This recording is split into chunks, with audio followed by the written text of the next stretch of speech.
hold that thought. I'll be right over there. Okay. Yes, sir. 30-31-60. I have a song that's similar to that. It's called 30-31-50. Is that what you? Okay. 30-31-50 is basically about my life in high school.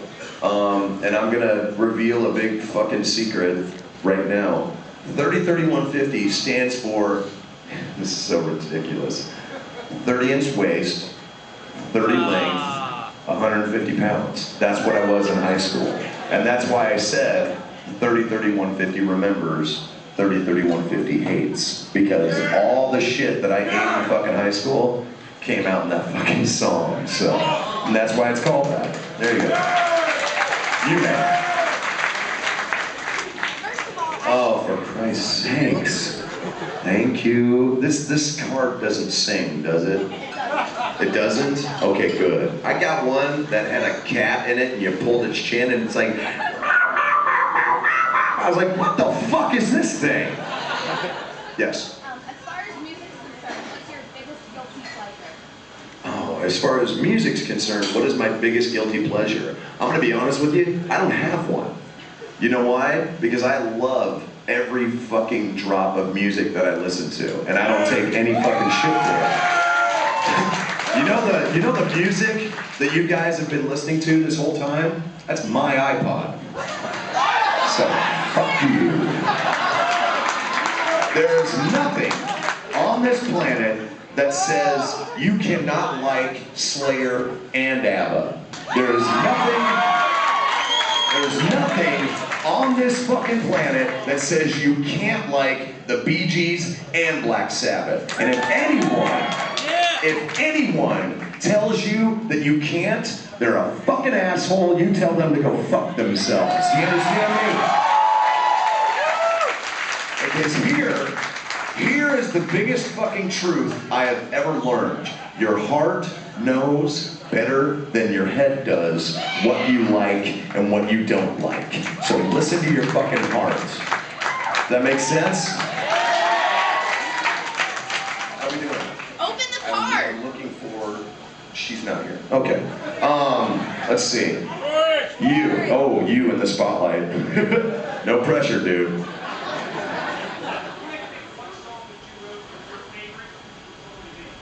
If I could pick one song that I wrote that was my favorite, what would it be? I have two. Obviously Snuff with Slipknot.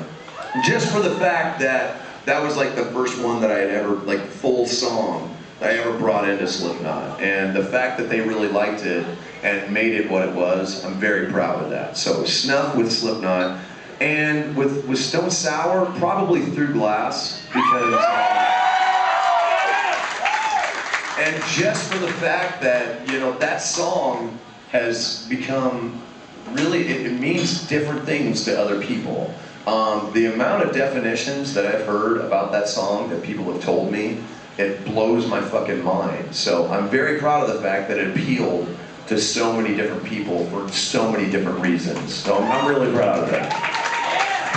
Let's see. You, sir. What was the name of your very first band? How well did it go? What was the name of my very first band and how well did it go? Oh, you want to hear a fucking story. I was, oh shit, I can't believe I'm going to tell this. I was 17 and I was just on the verge of moving away from Waterloo when I started a band called Bloodfest. The worst teenage band name ever. And I drew the logo and it was all Bloodfest. And I started and it very much sounded, it almost had like a Queensryche feel to it, like the music. Because I was 17 and my balls hadn't dropped yet. So I had this fucking very high fucking holy shit high school voice.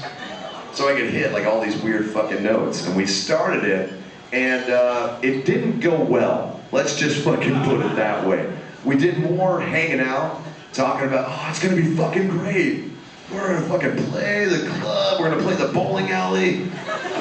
It's gonna be the shit, man. We'll get fucking all 20 of our friends. and they're gonna love it.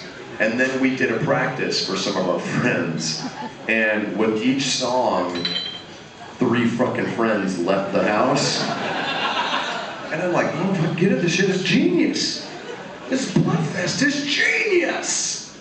So we did an audition for a gig where we were actually, no shit, going to open for one of the bigger bands in town at the bowling alley. Because that was really the only club that we had in town. And I remember when we started playing, there was this pinched, painful look of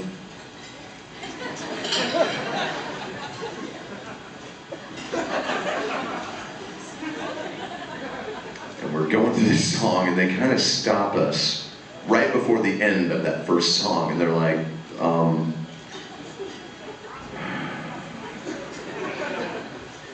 what was that? We're like, oh, it's Bloodfest. It's Bloodfest music. They're like, that's terrible. I'm like, what do you mean it's terrible? And it's like, okay, first of all, both of your guitar players are completely out of tune. Second of all, you, pointing at me, you sound like a dying cat. I'm like, I sound like a live cat, sir. And your drummer can't keep time to save his fucking life. And I'm like, well, was there anything good? I was like, well, the ending. I'm like, well, what do you think we should do? And they were like, quit. You should definitely quit. We're not going to use you to open our show, but thank you for having us come over. And I can remember the hour after that. We just, I mean, basically practice was done after that. Nobody even wanted to look at each other. Like this utter fucking like shame, like fucking the ham jelly that's like all over it, just kind of all over us. Shame glaze. We're sitting in my buddy Dennis's fucking kitchen, and we're just like, do we suck? And I stood up, and I was full of piss and vinegar even back then. I was like, fuck those motherfuckers! What do they know? Fucking dicks! And it sounded like, fuck those motherfuckers! So, one by one, people just started quitting the fucking band. And then I moved to fucking Des Moines. And that was where I met Sean Economaki and like all the guys, and Josh Rand. And that was like, if Bloodfest hadn't been the big thing, you know, if it had been, I wouldn't be here today. I'd probably still be in Waterloo playing the fucking bowling alley, praying to God someone tips us, you know? So I'm glad Bloodfest fucking sucked. Let's put it that way. That was my first band. Let's see. You in the darkness. No, you, yes, with the hat. How are you? Go ahead.